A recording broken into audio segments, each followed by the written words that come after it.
قرآن مجید میں ہے ان اللہ لا یستحی من الحق، کہ اللہ تعالیٰ حق بات بیان کرنے سے حیا نہیں کرتے۔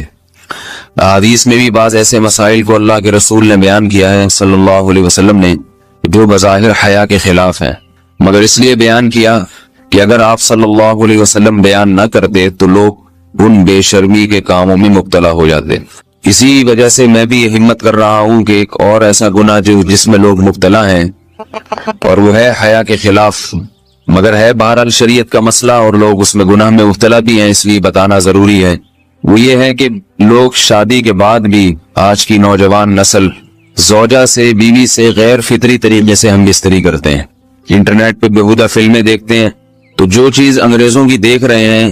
کہ ان کے کلچر آہستہ آہستہ میڈیا کے ذریعے ہمارے معاشرے میں بھی آ رہا ہے۔ اللہ کے رسول صلی اللہ علیہ وسلم نے لعنت فرمائی ہے، ایک روایت میں ہے کہ اللہ اس کی طرف دیکھے گا نہیں کہ جو اپنی زوجہ سے پچھلے راستے سے ہم بستری کرے گا۔ یہ بیماری بھی، یہ گندگی بھی لوگوں میں پھیلتی جا رہی ہے، خاص طور پہ جن کو لڑکوں سے بدفعلی کی عادت پڑ جائے تو وہ زوجہ سے فطری راستے سے ہم بستری نہیں کرتے۔ اللہ نے فرمایا کہ نساؤکم حرث لکم، یہ تمہاری زوجات ہیں، بیویاں ہیں، یہ نسل بڑھانے کے لیے ہیں، تو اسی راستے میں انسان اپنی خواہش کو پوری کر سکتا ہے جس راستے سے نسل بڑھتی ہے۔ اس کے علاوہ کسی اور راستے سے اپنی خواہش کو پورا کرنا یہ حرام ہے، گناہ کبیرہ ہے، گندگی ہے۔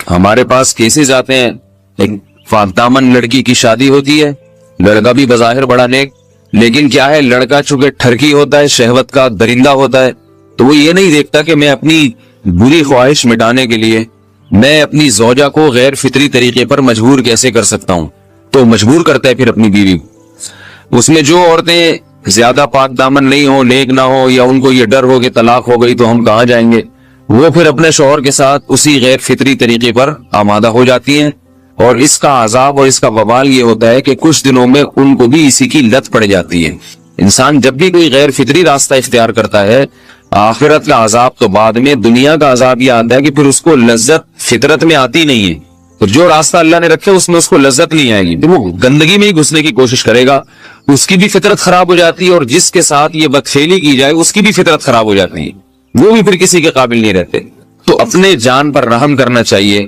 ہم انسان ہیں، ہم درندے نہیں ہیں، ہم گھوڑے نہیں ہیں، ہم گدھے نہیں ہیں، ہم جانور نہیں ہیں، ہم انگریز نہیں ہیں۔ انگریز نے تو حیا اور شرم کی تمام حدود کو توڑ دیا ہے، وہ تو درندے بن چکے ہیں، ہم تو درندے نہیں ہیں، ہم تو حلال کھاتے ہیں، پاک صاف رہنے کی کوشش کرتے ہیں، تو ہم ان کی جو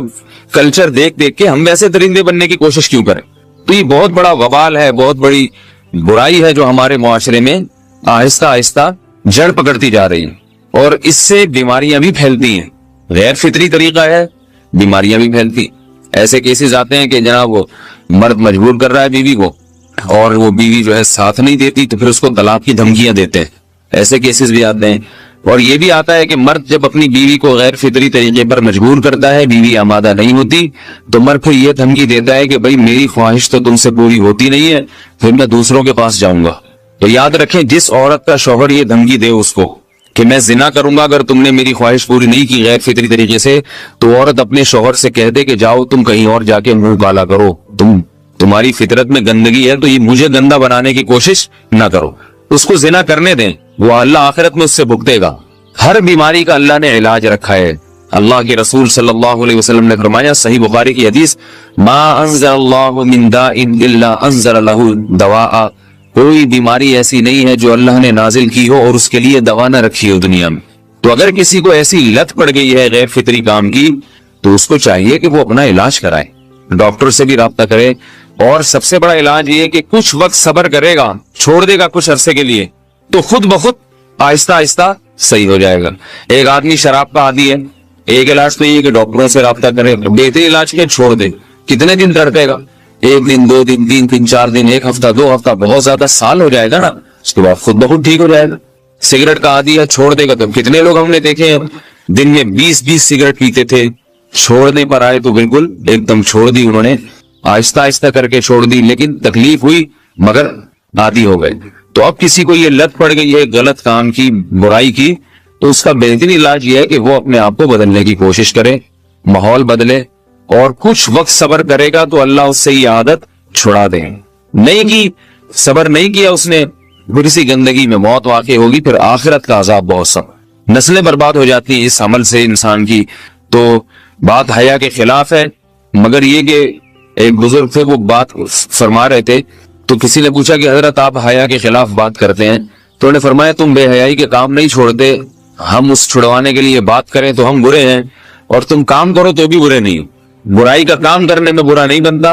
اور برائی کے خلاف بولنے والا برا بن جاتا ہے کہ دیکھو یہ کیسی باتیں کر رہے ہیں۔ تو وہی باتیں ہیں، اس لیے ہیں کہ یہ معاشرے میں یہ برائی پھیلتی چلی جائے گی، اور یہ ہماری اپنا کلچر نہیں ہے، یہ امپورٹ ہو رہا ہے باہر سے، یہ امپورٹ ہو رہا ہے، یہ وہاں میڈیا کے ذریعے آ رہا ہے۔ تو وہ چیزیں دیکھا نہ کریں